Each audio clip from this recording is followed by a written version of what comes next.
I have quite a few updates on the 2018 iPhones. So in my previous Leaks and Rumors episode, I talked about the 3 new iPhone models coming in 2018. But it seems that we might be getting a 4th iPhone model next year, and that would be, by the way, the iPhone SE 2.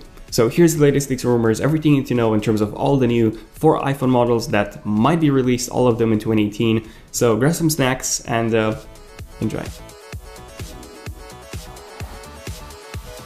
Okay, so which are going to be the 4 new iPhone models launching in 2018, and what are the main differences between them? Well, the first one is going to be the iPhone X2, or the iPhone 11, or the 2018 iPhone. We're not sure how this is going to be called yet, but essentially this is going to be an updated version of the iPhone 10. So essentially the same design, the same 5.8 inches display size, just with some improved specs with the Apple A12 processor, possibly 4 GB of RAM, and then finally some camera improvements as well. But that's about it. If you got the iPhone 10 this year, you won't be missing out on the iPhone 11 in 2018. Now, what about the second one? So the second one is the iPhone 10 Plus, or the iPhone 11 Plus, essentially the Plus model of the iPhone X that we have today. So this one was leaked and talked about a lot by Ming-Chi Kuo from KGS Securities, one of the most accurate sources when it comes to Apple leaks. Then Economic Daily News also talked about it, another very reliable source. And then Bloomberg and a lot of independent sources from China, Japan, and even India. So this one was leaked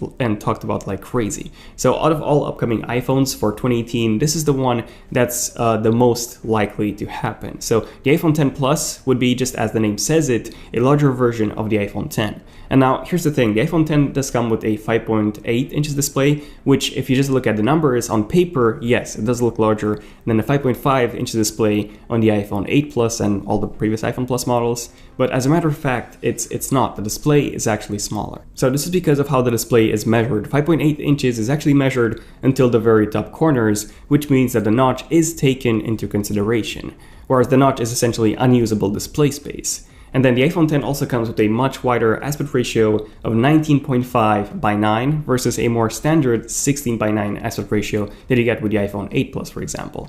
And essentially the wider the aspect ratio, the larger the display or the screen size is going to be, but the actual display area is going to be smaller. And then the Plus iPhone models also come with a different UI. So the Plus UI that essentially gives you the ability to use certain apps in landscape mode, including the home screen, and you also get a secondary menu on the left, similar to the interface on the iPads. So considering all these, the iPhone Plus, the iPhone 10 Plus, is finally returning, so to say. Now, most sources, including Ming-Chi Kuo, have confirmed a massive 6.5 inches display on the iPhone 10 Plus, which would also come with a higher resolution this time and the PPI of around 500 up from 458. Now, for me personally, I do find the regular iPhone 10 to be a bit too small, so having a plus-sized iPhone 10 would be quite nice. But other than that, apart from the larger display, the sharper display, and of course the larger battery that we're also going to get with this device because it's a larger phone, everything would be identical. So same specs, same camera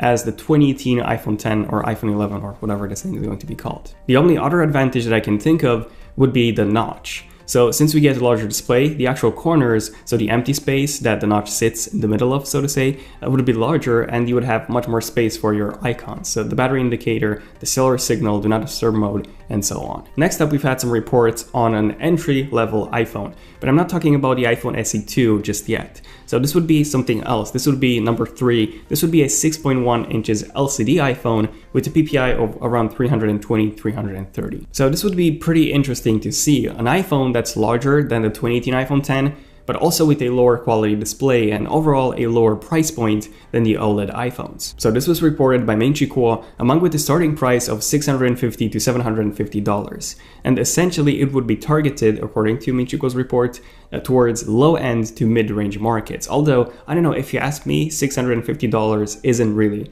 a low end. And finally, we have the 4th 2018 iPhone model, and that's the iPhone SE 2.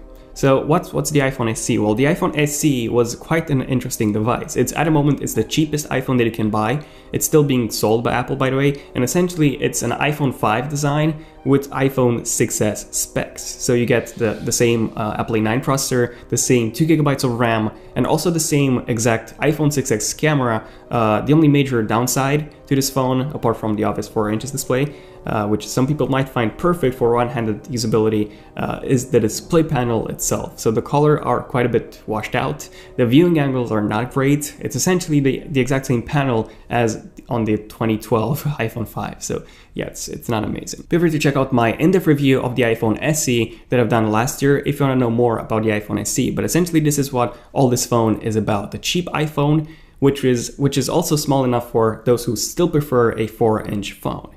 But now with the iPhone 10 being almost the same size as a regular iPhone 8, but with a significantly larger 5.8 inches display, Apple will be updating all of their iOS products to the iPhone 10's design. Yes, including the iPad. I actually made a separate video on the iPad 10 or the iPad X, the one coming in 2018, in case you're interested in this. So this one is going to come with the biggest design changes ever since the original iPad's introduction in 2020. So essentially expect to see almost no bezels, no home button, but a notch on all 2018 iPhones and iPads, including the iPhone SE2. Now, speaking of the iPhone SE2, unfortunately, we've actually had a few reports just about this, about the iPhone SE2's design. Just a few days ago. So according to Economic Daily News Taiwan, the iPhone SE2 would be released in the first half of 2018, so around March to April, so essentially 2 years after the original iPhone SE's introduction back in March 2016. The reports also claim that the iPhone SE2 would be assembled exclusively by Wistron at its factory in India, where at the moment some assembly of the current iPhone SE is being made. Also, there was an Indian website called TechZ24. They reported that the iPhone SE would actually come with an Apple A10 Fusion processor, so essentially the exact same processor as in the iPhone 7, not the iPhone 10 or the iPhone 8, along with 2 GB of RAM, so essentially the same specs as a 4.7 inches iPhone 7 if you think about it. The camera would be a 12 megapixel one according to them, possibly exactly the same one as on the iPhone 7 one. Now they also talked about the front-facing camera being not 7 megapixels but actually 5 megapixels, so lower than the 7 megapixels one on the iPhone 7. So maybe an iPhone 6s front-facing camera along with a 1700 mAh battery, which is about the same size as on a 4.7 inches iPhone. So this would mean that the iPhone SE2 will be getting a larger display. Now, what's going to happen with the home button and especially Face ID? What's going to happen with those? Well, Apple does want to bring Face ID and also remove the home button on all of their iOS devices, but I'm not sure if we'll see this with the iPhone SE2, especially if Apple wants to keep the price low. Because Face ID is actually one of the iPhone 10's most expensive components. And then you also have the Taptic Engine, 3D Touch, and all of those features which are actually missing at the moment on the iPhone SE. So adding all of those features and Face ID would be quite expensive for a low to mid-range device, such as what the Apple plans to do with the iPhone SE2. And if all the previous rumors that I mentioned, the specs, are actually correct, if Apple's going to include an Apple A10 Fusion chip inside the iPhone SE2, this means that we will probably not be seeing Face ID on the iPhone SE2. Because a large part of how Face ID works is actually thanks to the neural engine inside the Apple A11 processor, not the Apple A10 chip. So in the end, the iPhone SE2 would be closer to the 4.7 inches iPhone 7 rather than an iPhone 10. So in the end, let me know in the comments what do you guys think about all the new 4 iPhone models for 2018. Do you think the 6.1 inches iPhone and the iPhone SE have a place in the lineup, or do you think the only iPhones that should be in the lineup should be the iPhone 10 2018 and the iPhone 10 Plus 2018? And just those two.